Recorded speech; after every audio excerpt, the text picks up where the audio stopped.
Hi guys, it's me, Miss Mason, and we are going to talk today about the construction of a boot. Okay, so this is a page that I got out of the AAA Texas Journey magazine, and it's all about the Lucchese boots. So Lucchese is a boot maker that has a factory here in Texas. I believe it's in El Paso, and so they talk about the history and the construction of the boot here. So Lucchese Bootmaker was born in 1883 when Sicilian, that means they're from Sicily in Italy, Sicilian brothers Salvatore, Sam, and Joseph Lucchese opened up a shop at Fort Sam Houston, a U.S. cavalry school in San Antonio. Word spread that the brothers made quality boots, and the company grew. In 1986, Lucchese moved its operation to El Paso, where today more than 100 employees work amid the hum of sewing machines. Now Lucchese is staking its claim as a luxury brand with a showroom in Dallas's Design District.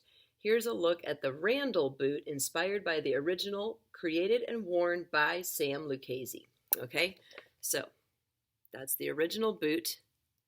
Okay, the Randall. So, first of all, they're made in the USA. Any pair of Lucchese boots with this stamp was made in El Paso. Lucchese also has a factory in Mexico, but it produces less expensive boots. All right, so now the parts of the boot. So the tall part, from the top all the way down to that bit where it changes, is called the shaft. Okay, so that's the tall part. All right, so front and back quarters combine to form the boot's shape. Because the boots are still made the way they were 135 years ago, any gluing, stitching, or studding must be done by hand. That means somebody has a needle and thread and they are stitching it by hand, no machines.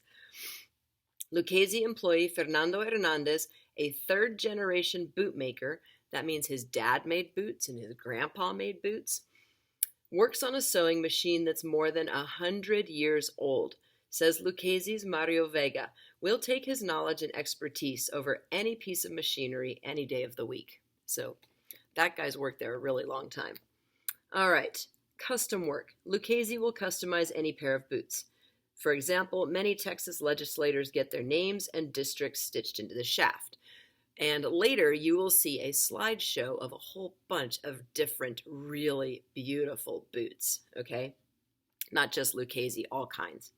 All right, fit. Boots should be snug but not uncomfortably tight. We compare it to a firm handshake, Vega says.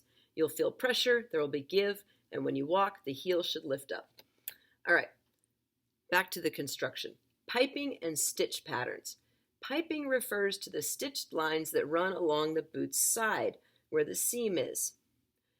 Stitch pattern refers to the swirling designs on the body. Every model has different combinations, and in some styles, cording is added by hand, then glued and overstitched to give the piping a fuller, more three-dimensional look. So here's the piping, the stitching along the edges, okay? And then the stitch pattern is all the swirly stitches here. Let's see if I can show you that. You see those swirly stitches? Okay.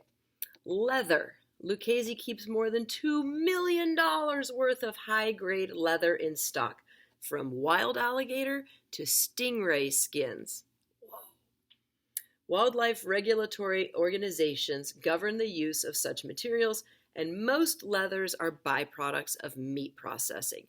So that means that there are people who are watching to make sure that Lucchese and other boot makers aren't using leather from animals that were harvested illegally. Okay, it's all got to be legal. And it turns out most of the leather comes from meat plants.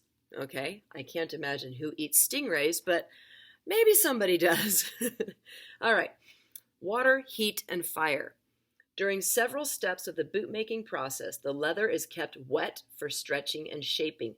Boots are then put in a 200-degree hothouse to dry for 2 days and then torched with fire to sear off any loose threads.